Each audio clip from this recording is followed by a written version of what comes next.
दोस्तों, यह कहानी है बिहार के एक गांव की, जिसमें विजय नाम का लड़का रहा करता था। बचपन से ही पढ़ाई में होशियार विजय अपने मम्मी पापा की आखिरी उम्मीद था।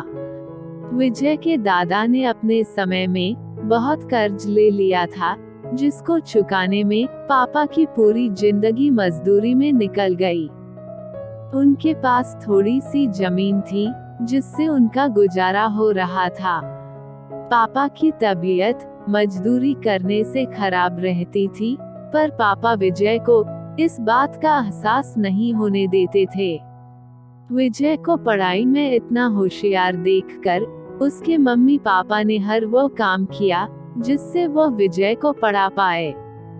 विजय की कॉलेज की पढ़ाई खत्म हो गई थी और वो एक छोटी सी नौकरी करने लगा, जिससे उसका खर्चा निकल जाता और साथ में वह कलेक्टर बनने की तैयारी भी कर रहा था। विजय अपने वक्त का एक मिनट भी फालतू नहीं गुजारता था। विजय ने पूरा समय पढ़ाई और नौकरी में ही लगा दिया। विजय के पापा को यह पता था कि वो कलेक्टर बनना चाहता है, इसलिए घर की हालत बहुत ज्यादा खराब होने पर भी उन्होंने विजय से कभी इस बात का जिक्र नहीं किया और न उसको अच्छी नौकरी करने के लिए कहा। लगातार 2 साल तक विजय पास नहीं हो पाया। उसके बाद भी उसके पिता ने अपना घर और जमीन गिरवी रखकर विजय को आईएएस की कोचिंग ज्वाइन करवाई और उसकी नौकरी भी छुड़वा दी और केवल पढ़ाई करने को कहा। विजय के पापा हमेशा उससे कहा करते, बेटा खेत और घर दोबारा आ जाएंगे, पर कलेक्टर दोबारा नहीं बन सकते। आज पूरे साल पढ़ाई करने के बाद विजय का रिजल्ट आ गया, जिसमें वह अच्छे नंबरों से निकल गया था। आज उसके पिता से ज्यादा खुश कोई नहीं था।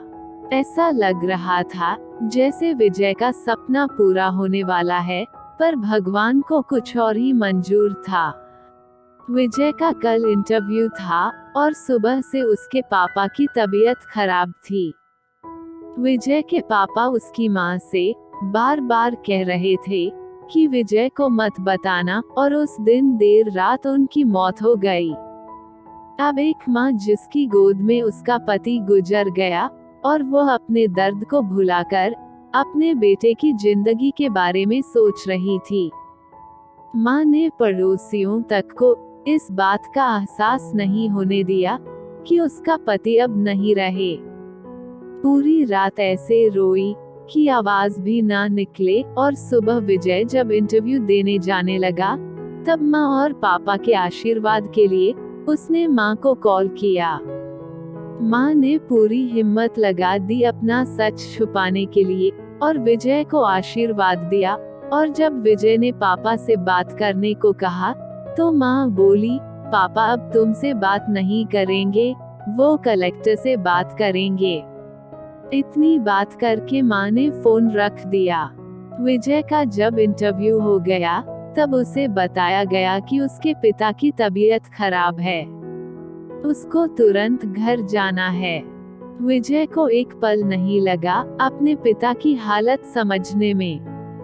घर पहुंचकर पिता के पैरों में गिरकर वह जोर जोर से रोने लगा और कहने लगा, पापा उठो, देखो मैं कलेक्टर बन गया। आज उसके पिता को वो खुशी मिली थी जिसका उनको वर्षों से इंतजार था, पर आज वह इस दुनिया में नहीं थे। भगवान विजय के पिता की जिंदगी में सुख लिखना ही भूल गए थे। पहले वह अपने पिता के कर्ज में जिंदगी भर मजदूरी करते रहे और फिर बेटे के सपनों में फिर घर और जमीन गिरवी रखनी पड़ी। विजय के पिता का कर्ज वो जिंदगी में कर्ज लेकर आए और कर्ज लेकर चले गए। विजय के पिता को भले ही जिंदगी में कुछ हासिल न हुआ हो, पर वो अपने लड़के को इस काबिल बना गए कि वह अपनी 7 पुश्तों को बैठे बैठे खिला पाए।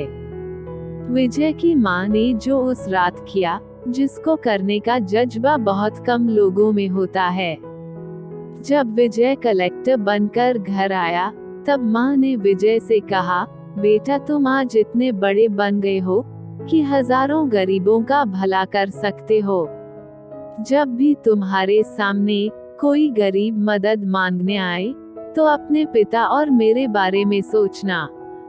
मैं तुम्हारे बराबर पढ़ी लिखी और समझदार तो नहीं हूँ, पर इतना जरूर जानती हूँ, गरीब आदमी की बहुत मजबूरी होती है।